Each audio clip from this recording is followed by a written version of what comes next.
Alright, hello everyone, Cage here from Fist of God Death Row Gaming, or as you guys know me, Fist of God, and this is part 2 of my review, of my 3-part review of the Nintendo versions of the 3D era Mortal Kombat games.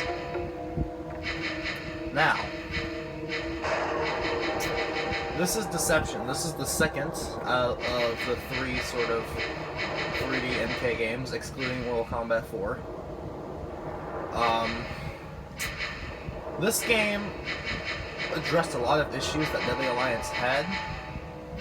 However, to me, it still feels kind of inferior to Deadly Alliance. Let me go ahead and load my profile so I can show you everything. So, the modes of play that you have here, as you see, you have Combat, which has arcades versus practice. You have Chess Combat, which I will show in this video. Chess Combat, I'll explain that more as I get into it. Puzzle Combat, I'll explain more as I get further into it. The Conquest mode returns, which is much better in this game than it is in Deadly Alliance. The Crypt returns also from Deadly Alliance, but the way the Crypt works is a bit different, and I will explain to you that whenever we get to it.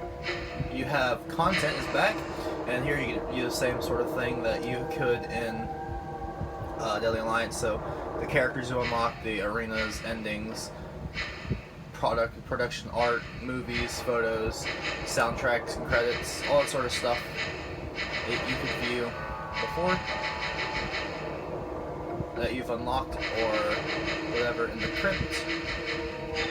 Then you have profiles. You have to create a profile to play the game, and options where you can change gameplay, audio, video, and controller stuff.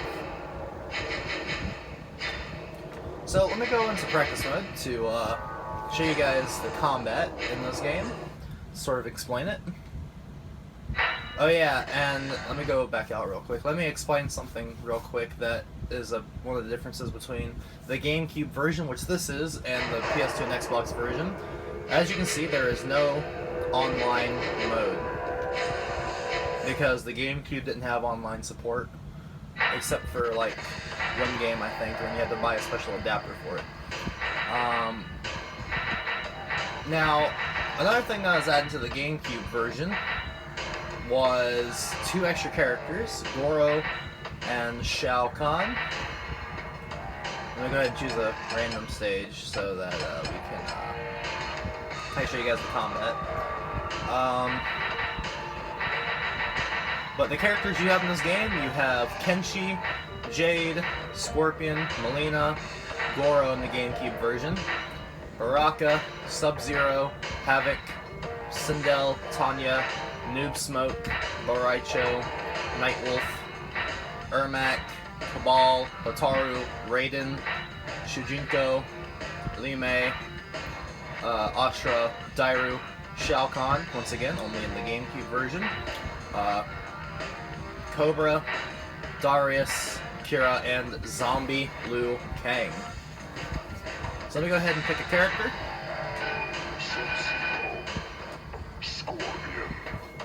So I can explain to you guys how the combat works. Now, to me, the combat doesn't feel as deep and technical as Deadly Alliance's did.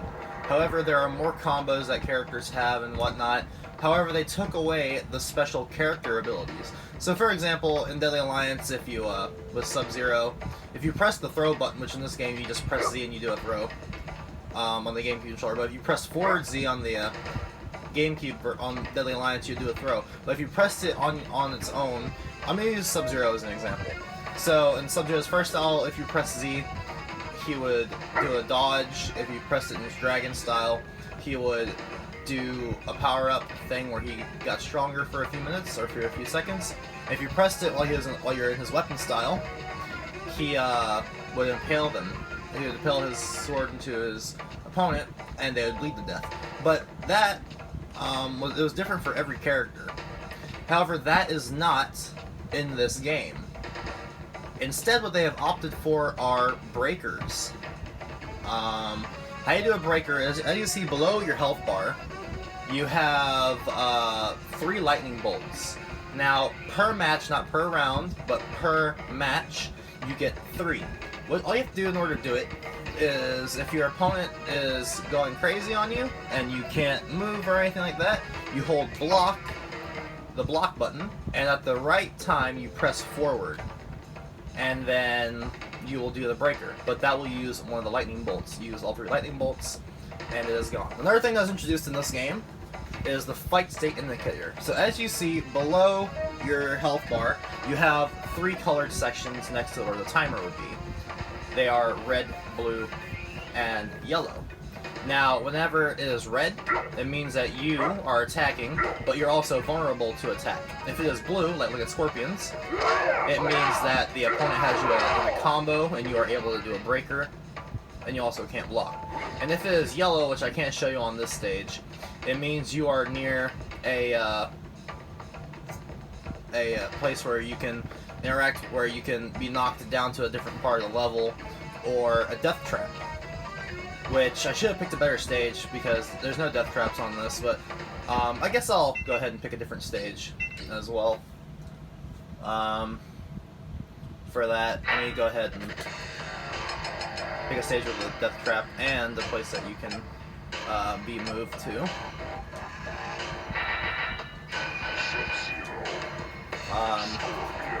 So yeah, death traps and stage interactions are a new thing that were added in Deception, and same thing with breakers. This game shares the same fighting system that Deadly Alliance had, just improved a little bit, but you can still change fighting styles and all that sort of stuff. But as you see, right now Scorpion is next to next to this wall right here, and you see the yellow line, and his yellow fight state indicator is lit up. If I do a powerful attack, like a strong kick, powerful punch, or uppercut or something, he'll go flying down. And as you can see right there, on either side of us, there is a death trap. If I move Scorpion close to it, as you can see, his yellow fight state indicator is lit up. It's the same thing as to knock him down. You just do a powerful attack, and as you see, he goes flying into it.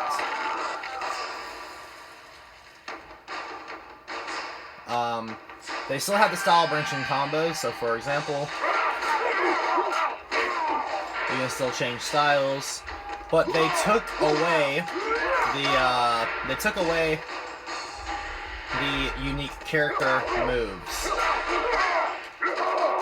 which I think was a really dumb move. They should have kept that in this game and in Armageddon, but they didn't. Instead, in Armageddon, they had freaking air combat. Atrocious. But that's for the next video. So yeah, that's the combat for this. Let me go out to the main menu now. You've seen the combat. Now I will show you chess combat. You can choose the loader build team. I'll just build a random team. Let's say Shao Kahn, let's do Baraka, Ermac, Melina, and let's say Sub-Zero. You can either save it if you want, but I'm not going to. But chess combat is basically this. So before the round starts, you can set a trap and a fake trap. And the way chess combat works is, as you see, you have all your characters. Each of them have different amounts of health and different abilities. If you move on to... Dang it, I moved past it.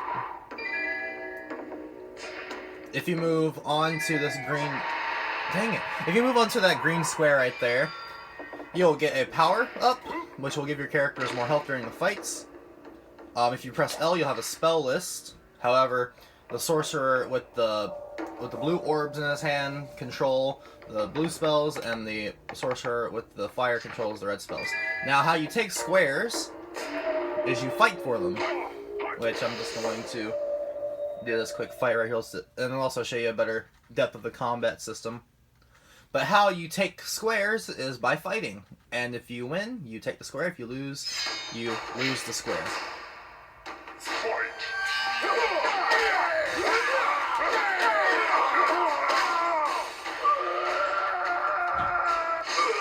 and that is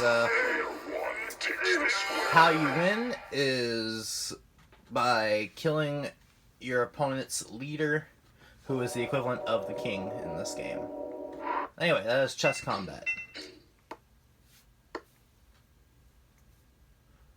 And I will mention, for the spells, the blue spells are defensive, the red spells are offensive. Now you also have puzzle combat, which is like a puzzle game. I'm going to choose Ermac. I haven't unlocked all the characters for puzzle combat because I'm a lazy piece of crap. But, yeah. You see there's a tower. Now, I have the settings for this mode changed. I have the rounds set to 1 for this mode because otherwise it takes a long time. But you can kind of think of this game mode as a mixture of Tetris and Bejeweled. So, if it'll load.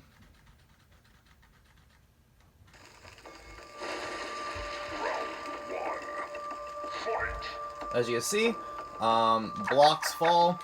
See that dragon coin that I have? That is called a breaker. You rotate them by pressing A and X on the GameCube controller. So your goal is to line up the colors and to break the blocks like that.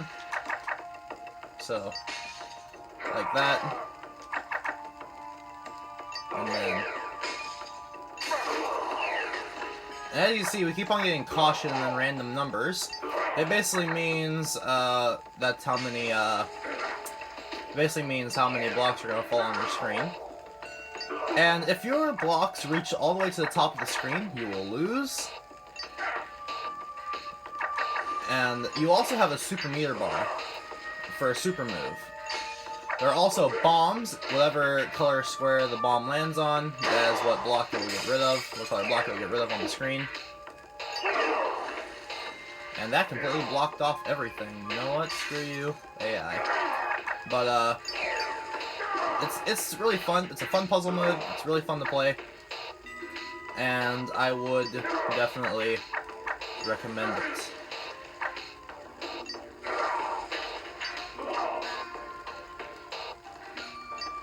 Let's, give me a green breaker, please.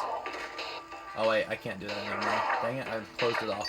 I see I'm not that good at it. I am terrible at puzzle combat. But it's all in good fun.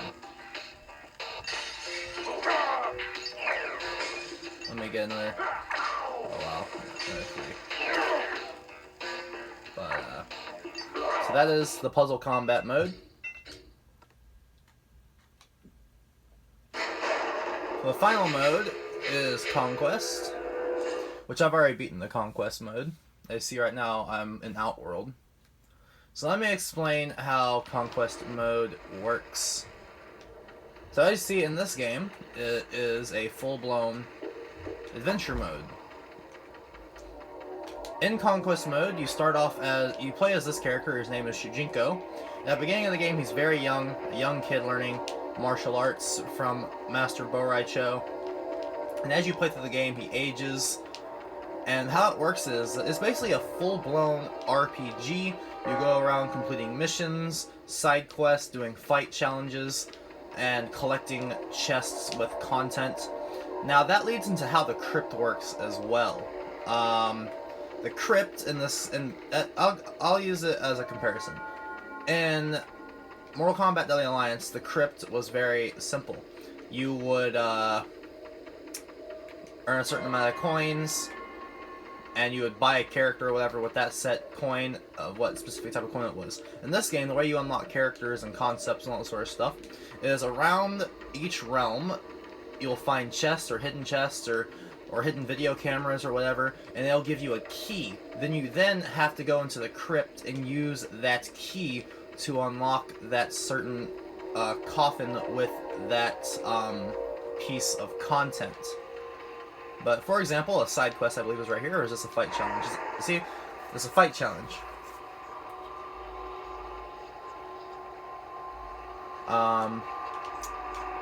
You can do fight challenges for more currency, and you can do side quests for more currency. As I said, the fight challenges and the side quests are optional. Also, that's Blaze. Say hey to Blaze. What is over here? what is the point of this little area that I am in? Now, the controls for Conquest mode. Joystick, you move around. If you hold down the R button, you'll dash faster. The C stick controls the camera. The L trigger focuses the camera in front of you. If you press Z, it brings up the map. B punches. A is how you interact with things. If you press Y, it'll bring up your inventory. And if you press X, you will meditate. That is on the GameCube controller, by the way. It's different, obviously, on the PS2 and Xbox. But, there are... Let me go to the HUD area for this mode. As you can see, here's the HUD, and that is a random guard, and I'll punch him. Do not test my patience, fool. I am no mere soldier. I'm not afraid of you, okay? Oh, he got smart and blocked it and punched me. I deserve it, I guess, for being a douchebag. But, yeah. The story for Conquest, well, basically, like, your goal is to collect the 6 Kamidogu to open up the portals, to go to new areas, and stuff like that. The first area that you start in, well, you can't actually access the first area you start in, because it's in Earthrealm, which is here, but it's in a different part of Earthrealm that you can no longer access after you leave it. Now, the thing about the chests and side missions and fight challenges and stuff like that is, for example, for a side mission, you might meet somebody and they'll say, okay, go and collect this for me. So you'll go, collect the item, you'll come back, and then the guy won't be there, and you'll be like, what the heck, I can't complete the mission, where is this guy? And then you'll find out that they only appear at certain times. So, for example, at between 2 and 3 in the morning, he'd be there. That sucks, okay? It makes everything inconvenient. And my main complaint about Conquest mode is that if you go into your inventory, as you can see, it keeps your wallet and your items, but it doesn't tell you the side missions that you've done and stuff like that. And that kind of makes me mad. It's an inconvenience. But anyways, guys, I've talked about this game long enough. This game is a solid Mortal Kombat. It is made a little bit better than Deadly Alliance, however, I feel it is still inferior to Deadly Alliance. But yeah, that is it for this video, guys. If you enjoyed, like, share, comment, and subscribe, and I'll see you all in the next one. Peace.